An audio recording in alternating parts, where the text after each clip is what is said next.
daily soccer podcast with the Global Sports Podcast Network. Your body is unique, and Global Sports Podcast Network has partnered with Bioniq, the world's most personalised supplements. Bioniq provide 100% tailor-made supplements designed to deliver precisely what your body needs at exactly the right levels to optimise your health. No guessing. So click the link in the show notes. Use the code GSPN2025 for 40% off your first month's subscription. Bioniq. Don't settle for off-the-shelf solutions made for just anybody. Get what's right for you right now. Hello and welcome to the Daily Liverpool podcast brought to you by the Global Sports Podcast Network. Liverpool 1, Stoke City 0. Sorry, let me say that again. Liverpool 1, Arsenal 0. But if you saw the game, you'd forgive me for mistaking Arsenal for the Tony Pulis version of Stoke City. They were terrible, absolutely terrible. And if they've got any designs on winning the Premier League, which they do every season, they're just going to have to do much, much better than just launching it into the penalty area like some lower division team. I thought it was an embarrassing performance from Arsenal. And I think if you're an Arsenal supporter and you watch that game, or worse still, you travelled to watch that game, I think you've just got to be embarrassed. You've got to be embarrassed that after a summer of spending £250 million, and I know that Arsenal fans are going to say, well, you've spent exactly the same amount, and we have. Okay, we've spent 250 million as well, but we've recouped 170 million, and Arsenal have recouped 5 million. So they've got a net spend of 245 million pounds, and that's the football that they produce. I mean, why bother? Why bother with spending that amount of money for high quality footballers, and then all you do is that you give it to your goalkeeper to launch it into the penalty area? Save yourselves £200 million.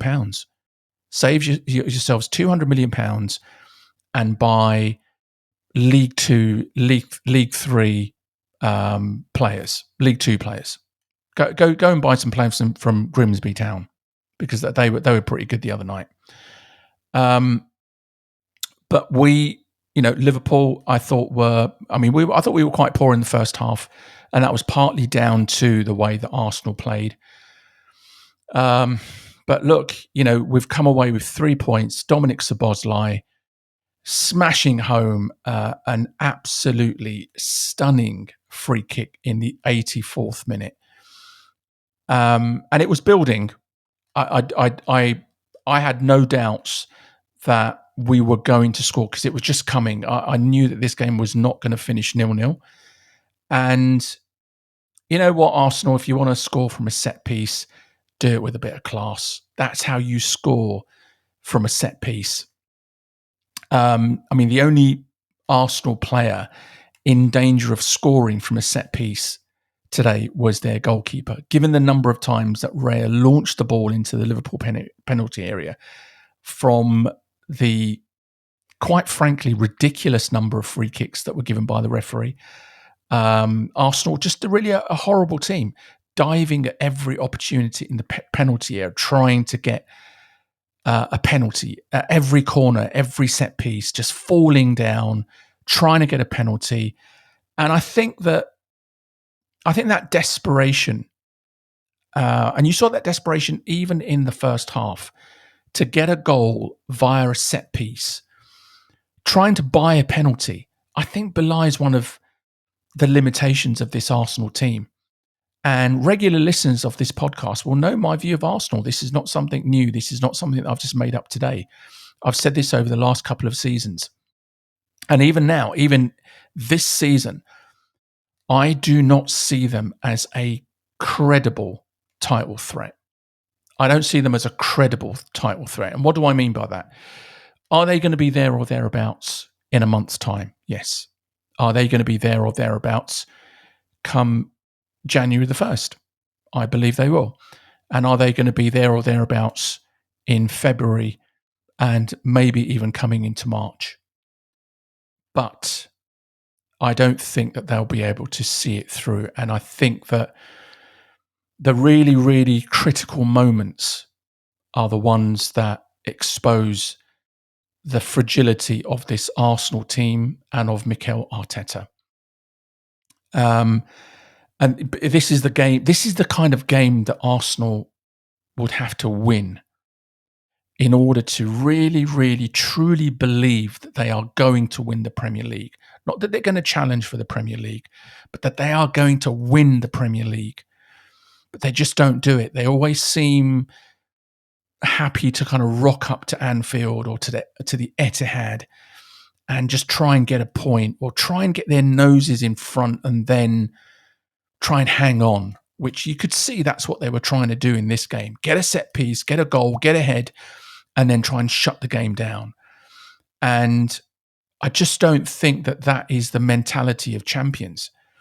And you've seen that over the past few years with both Liverpool and Manchester City, and that's in the Premier League and in the Champions League, is that Liverpool will not go to the Etihad to try and get a point. They just won't do that. They will go there to try and win the game and really show that they're looking to win the game.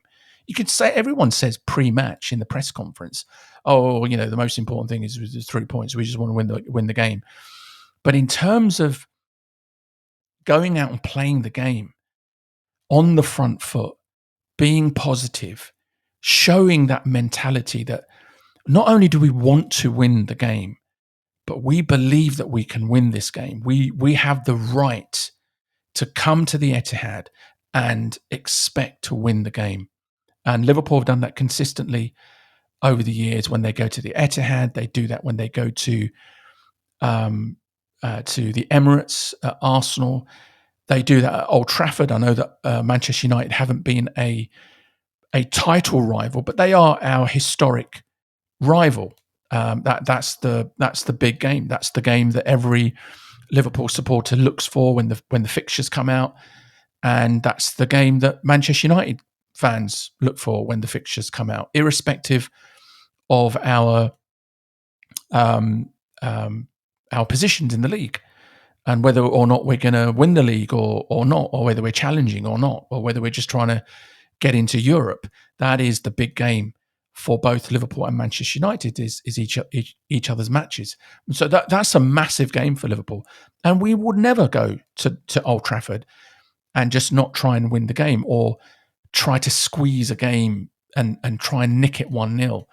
You've got to show that confidence. You've got to show that desire that you have what it takes to win this Premier League, and to show the rest of the teams in the Premier League that you are serious. And I don't think that Arsenal are capable of doing that. And I think that one of the reasons why is that I truly believe that Mikel Arteta and those players, when it really, really comes down to it, I don't think that they believe that they will win the Premier League.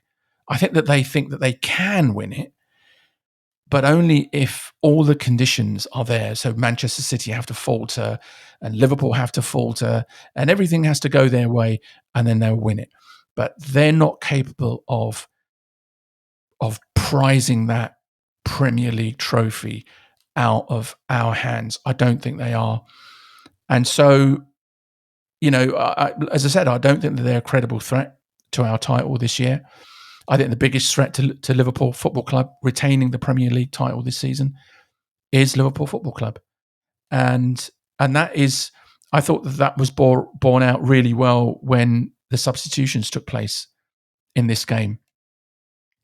I've just spoken about what Arsenal don't have, but what they do have is squad depth. They have very, very good squad depth. And yes, so they've had injuries. They've got Saka is out, and Odegaard was out, or at least he didn't start. But look at the substitutes that came on. Odegaard eventually came on, but they got Eze that's come on. Martinelli played out on the left, Madueke played out on the right. So they've got very, very good squad depth. Whereas our substitutions, Curtis Jones, very good player. He's done really well this season. I think he's had a really good start to this season. And when he came on, I thought he was very, very good. Academy player. Endo. We all love Endo. Absolutely love Endo. But he's not in the class of any of the Arsenal midfielders in terms of their value or how much they paid for him. Chiesa, 10, 11, 12 million pounds we bought him for. A bit part player. So I think that the thing, and that's why I said that I think that the biggest threat to Liverpool winning the Premier League title this season is Liverpool FC. We have to seal the deal on both Alexander Isak and Mark Gay, both of them. And that's not being greedy, because we are very, very light, particularly going forward.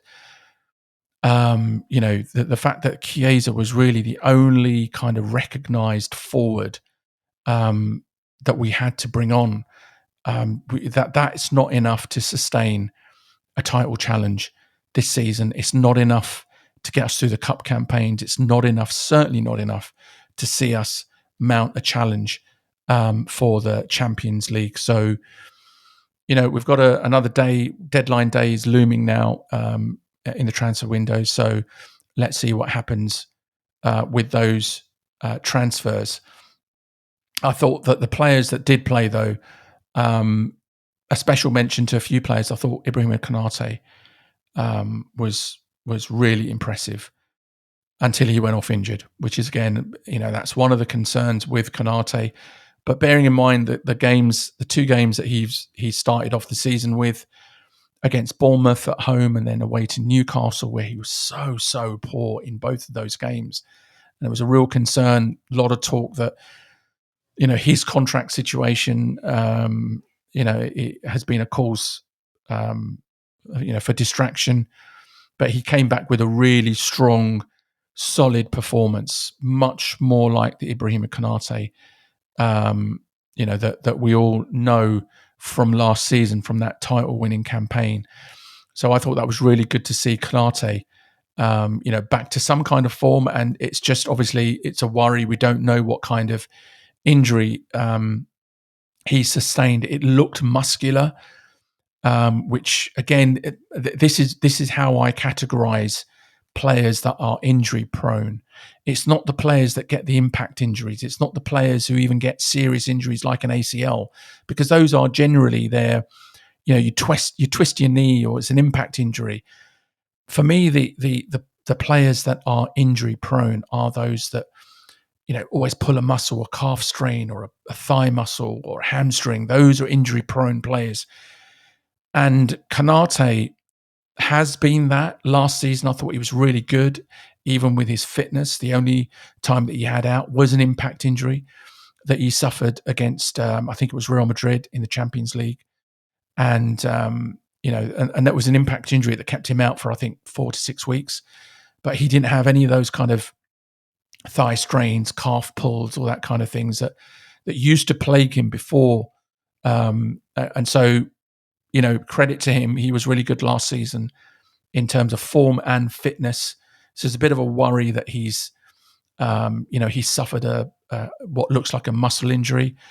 It could be a good thing that obviously it's just now before the international break. So we've got 2 weeks off.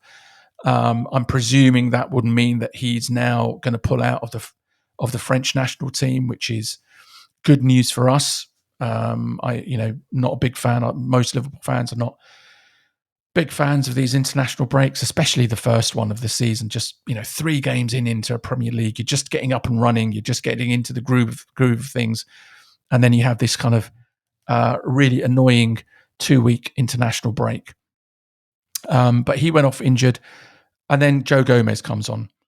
He comes on and reminded us all, if anyone does need reminding, what an important player he is for us, because he came on and he completely bossed the likes of Gyökeres and and all the Arsenal attackers, and he dealt with that, that kind of aerial bombardment, particularly in that kind of last 10 minutes where they were just launching everything into the penalty area.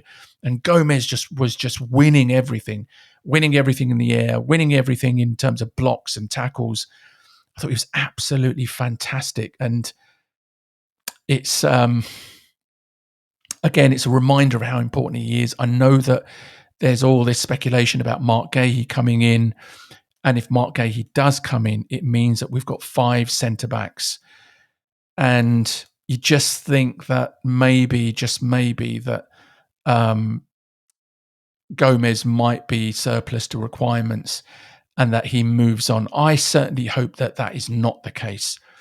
I honestly believe that he's really worth keeping, because you might not get, you might not be able to rely on Joe Gomez in terms of playing week in, week out, in terms of because of his fitness. But I think that he's one of those players that can slot into any of that back line and just do a job. So if your centre backs are injured, he can come in and do a job at centre back. If you're short on right backs, he can play at right back. He can do that at left back as well. And he's an experienced player. He is our longest serving footballer. He's won everything at Liverpool Football Club. Never causes a problem. Never, ever rocks the boat. He is the model professional. And you can see he's got the respect of all of his peers, both the senior players and the younger players. One, because he's done it all with Liverpool. And people forget that he had that partnership in those early years of Jurgen Klopp with Virgil van Dijk, and nobody got through those two absolute speedsters. Nobody would get through those 2 centre-backs. And so he's a really experienced player. And I was really pleased that he came on and did a really, really good job. But as well as he played, no one played as well as Dominic Szoboszlai, man of the match. Man of the match even before that free kick, because he was everywhere. Another Dominic Szoboszlai all-action performance. He's so dependable. He can play in, and just like Gomez, he's very versatile. He can play in attacking midfield. He can play out on the right wing. He's played the double pivot role, and now he's at right back. It's just unbelievable. And apart from the goal, there was a pass that he executed, a long, raking crossfield ball, absolutely fizzed it into Florian Wirtz. And I mean, reminiscent of, dare I say, Trent Alexander-Arnold. So, if you want someone at right back who can ping a pass and take free kicks, then I think we've found our man. But just his all-round play, the way he covered that right flank. He dealt with Martinelli.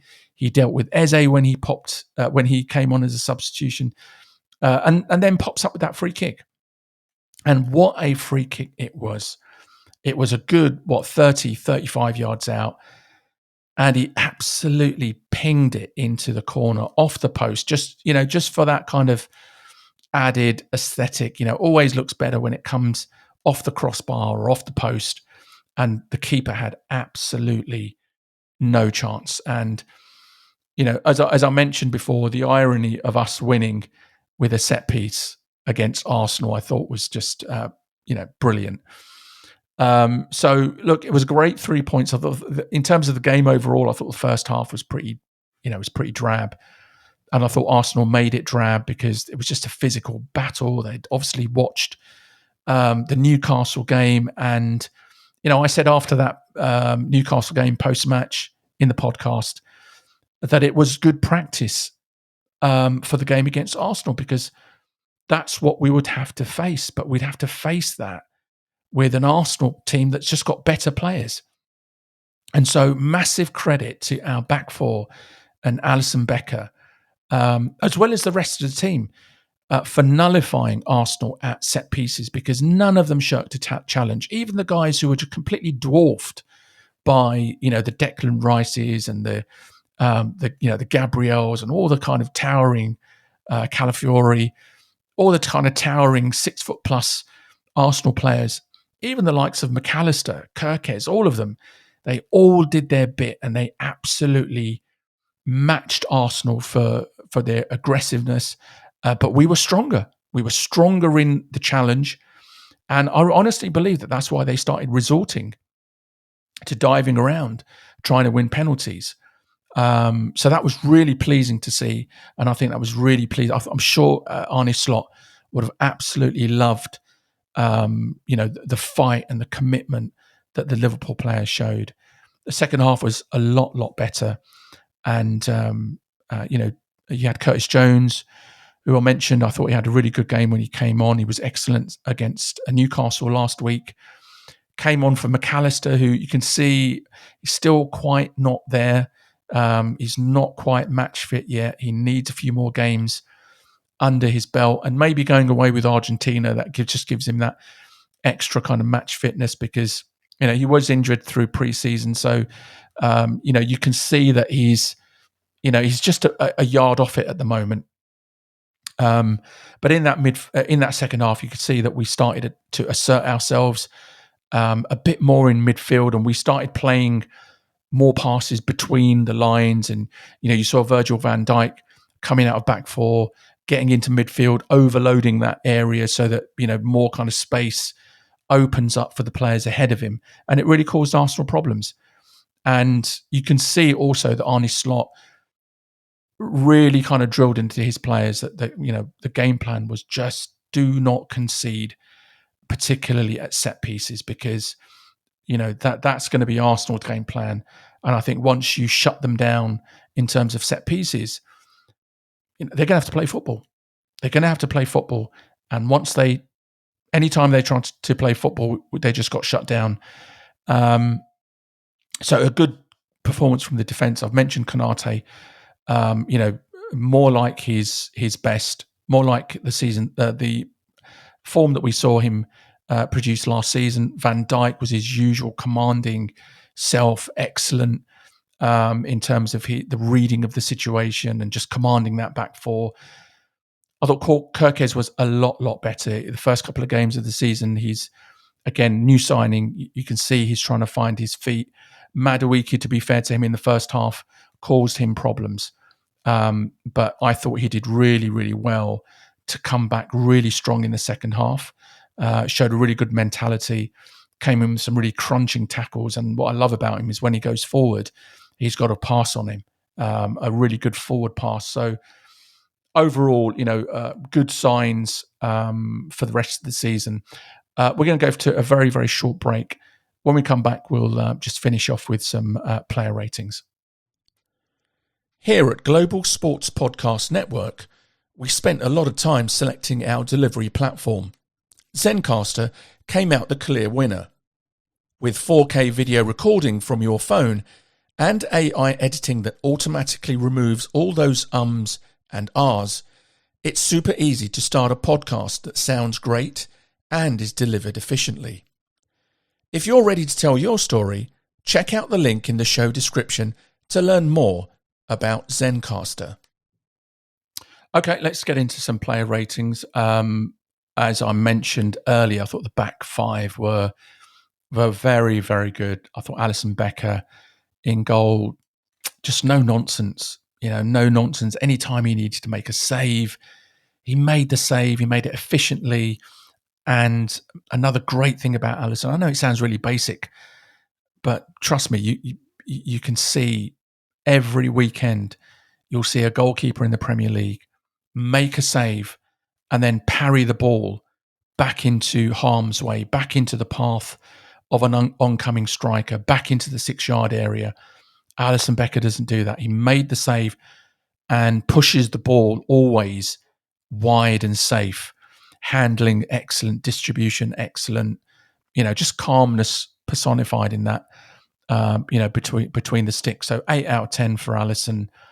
I thought Konate, Van Dijk, both of them, again, I thought they were just solid, absolutely commanded that central defensive area, headed away all of those crosses, all of those corners that we faced. And they were just really strong. I thought they nullified Arsenal's attack. I think Gyökeres, I hardly had a sniff, and so I thought they did their job. Kirkes, I think, so I'm going to give them 8 out of 10, both of those centre-backs. Kirkes at left-back, as I mentioned, I thought he had an overall good game. I thought first half, Madueke caused him a few problems. But even when he was caused problems, I like the way that he came back. He never gave up the chase, always got a last-minute tackle or a last-ditch block in. But in the second half, I thought he really improved his game. And I thought he was quite strong. So a good, solid 7 out of 10 for Kirkes. Midfield, Gravenberch, I thought it was okay. He had a good game and in patches. I thought all of our midfield, I think in the first half, it was a difficult game for them because it was just one of those games where you just couldn't get your foot on the ball and impose yourselves. And so I thought Gravenberch, I'm going to give him a 7. McAllister, I've already mentioned that he just looked a yard off it, and his passing was a bit off, and that's just going to come with match fitness and games. But he's such an important component of our midfield of our team as a whole. But on this occasion, a 6 out of 10. Similarly for Florian Wirtz, another player that you can see he's got, some fantastic touches, and he did, he caused a few problems in the second half. He might have scored in the second half. He had a great shot saved by the keeper. But I thought overall, he looks like a player that, again, needs games, needs minutes to find the pace of the Premier League. So a 6 out of 10 for him. Curtis Jones, I thought he came on. I thought he's very, very good. I'm going to give him a 7. And he's certainly someone that I think this season, in the first 3 games of the season, I think that he's kind of cemented his position in this squad as a viable option to be rotated by Arne Slot. So I don't think there's going to be this worry that we can't play Gravenberch, McAllister and Szobszlai every single week in those 3 midfield positions. We've got Florian Wirtz in now, but I think Curtis Jones now is a bona fide option now for midfield. Up front, I thought Mohamed Salah, again, it's not his best game. I'm going to give him a 6 out of 10. Again, partly because we just didn't get the ball enough to him. The midfield was a bit lost in that first half. And so I don't think you can put it all on Salah. But I thought he improved, as did most of the front line in the second half, because the midfield got into the game more in that second half. Ekitike and Gakpo, I think, again, the same. They just didn't really see much of the ball. So a 6 for Salah, 7 for Ekitike and Gakpo. I thought Chiesa, when he came on, I thought was really good. He just did his job, and you cannot fault this guy in terms of effort. He comes on, he's got such a great attitude. And I think, again, that's why the Liverpool fans absolutely love the 2 players that I'm going to mention next. One is Chiesa. He got next to no minutes last season. He's got more minutes now than he had for the entirety of last season. And I think he's going to play more. Partly because I think in terms of bodies, we just don't have the numbers up front. And so I think that's a good thing for him, because I think that he will get more game time. But I thought that he was really effective. And, he won us some important corners and, just when, we needed to run the clock down to secure the points. And then the other guy is Endo. Endo comes on for the last few minutes, and Endo does what Endo does, which is gets a very, very good yellow card to break up Arsenal's attack. But again, I think he's going to be an important part of the squad. And again, he's another player that we love because of his attitude, and he just doesn't complain. And if he comes on for 60 seconds in a game, he is going to, he'll put his neck on the line for that 60 seconds. So I thought he was really good as well. So what does this mean for the early stages of Premier Leagues? Only 3 games in. So it's very, very early days. And traditionally in England, we really only start looking at the league and how it's shaping up after 10 games. but we are the only team with maximum points after 3 games. 9 points out of those 3 games.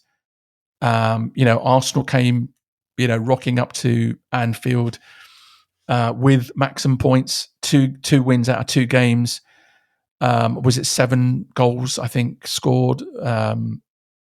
6 or 7 goals scored, and none conceded. Complete, clean sheet, great record.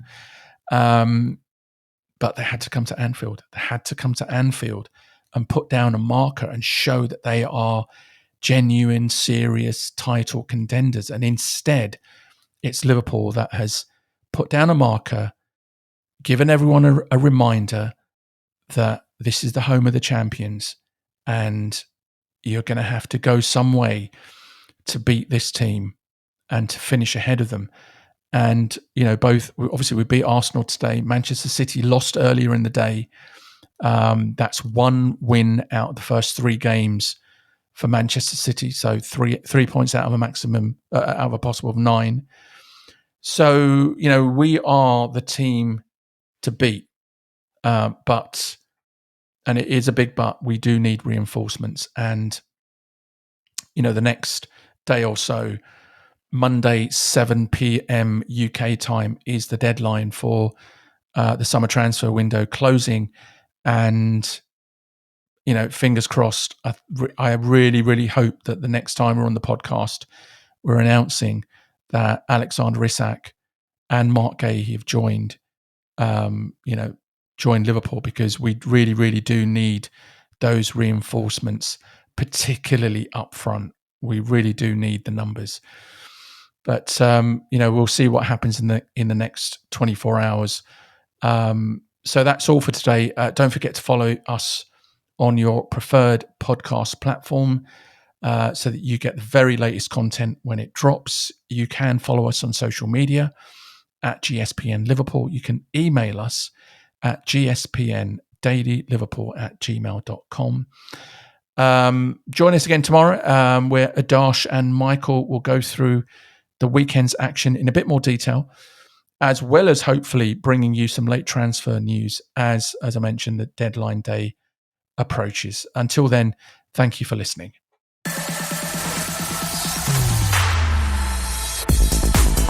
Your daily soccer podcast with the Global Sports Podcast Network.